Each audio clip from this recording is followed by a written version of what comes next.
ಅಥವಾ ಏನು ಬಿಜೆಪಿ ಅಭ್ಯರ್ಥಿ ಪರ ಕೆಲಸ ಮಾಡ್ತಾರೆ? ನೋಡ್ರಿ, ಯಾವಾಗ ನಾವು ಅಪೇಕ್ಷೆ ಇರ್ತೇವೆ ಅಸಮಾಧಾನ ಸಹಜಿಕ.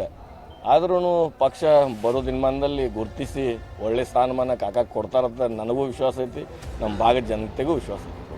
ಯಾವುದೇ ಅಸಮಾಧಾನ ಏನಿಲ್ಲ, ಪ್ರತಿ ಕುಟುಂಬಕ್ಕೆ ಯಾವುದೇ ಈಗ ನೋಡ್ರಿ, ನಾವು ಈ ಒಂದು ಪಕ್ಷದಾಗಿದ್ದಾಗ ಕೇಳೋದು ಅಸಮಾಧಾನ ಆಗೋದು ಸಹಜಿಕ. ಯಾಕಂದ್ರೆ ಚುನಾವಣೆ ಇದ್ದಾಗ 4-5 ಮಂದಿ ಪೈಪೋಟಿ ಮಾಡತ್ತಿರ್ತಾರೆ, ಅಥವಾ ಒಬ್ಬರು ಸಿಕ್ಕೈತಿ 3 ಜನ ಅಸಮಾಧಾನ ಆಗತ್ತಾರು.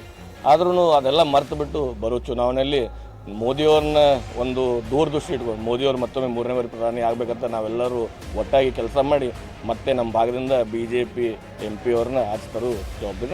ಹೈಕಮಾಂಡ್ ಭರವಸೆ ನೀಡಿದೆ ಸರ್, ಏನಾದರೂ ಉನ್ನತ ಸ್ಥಾನ ಅದರ ಬಗ್ಗೆ ಏನೂ ಚರ್ಚೆ ಆಗಿದೆ.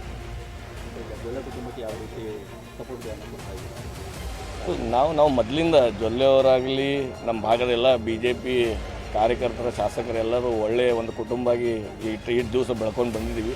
ಹಾಗೆ ಬರೋ ದಿನಮಾನದಲ್ಲಿ ಕೂಡ ನಾವು ಬೆಳ್ಕೊಂಡು ಹೋಗ್ತೀವಿ.